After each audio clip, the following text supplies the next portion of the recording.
JEE करून IITत जाणार, तर ध्रुव इंजिनिअरिंग करणार आहे, तर पारुल मेडिकलला जाणार आहे, अनुष्का चक्क डान्समध्ये करिअर करणार आहे आणि नेहमीप्रमाणे प्रणव काकणी सोबत कोडिंग देखील. कारण MSCIT आहे करिअर निवडण्यासाठी मेगा ट्रेंड्सची ओळख, जसे की आर्टिफिशियल सी, पायथॉन, टॅली हे सगळे कॉलेजसाठी अत्यावश्यक विषय आहेत.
हिंदू नववर्ष स्वागत यात्रेच्या निमित्ताने डोंबिवलीकरांनी ही जी परंपरा सुरू केलेली आहे त्याचा यंदा 27वा वर्ष आहे आणि अतिशय आनंदपूर्ण आणि जोशपूर्ण वातावरणामध्ये संपूर्ण गावामध्ये गेले 4-5 दिवस कार्यक्रम चालू आहेत. आज देखील सकाळी माननीय आयुक्त महोदयांच्या हस्ते तिथे गणेशाची महापूजा झाली, पंचांग वाचन झालं, रामाची पूजा झाली आणि आता पालखी पूजन आणि गुढी उभारणी करून आपण या पालखीला सुरुवात करणार आहोत.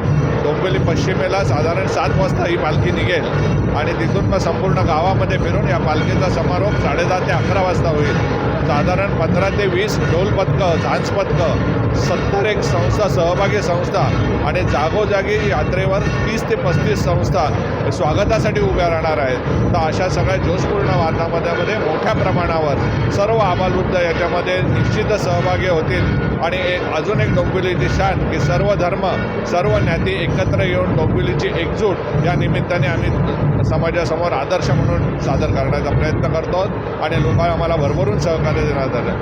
आपल्या सर्वांना नवीन वर्षाच्या शुभेच्छा विश्वस्त मंडळ आणि कर्मचारी वर्ग देतो. धन्यवाद.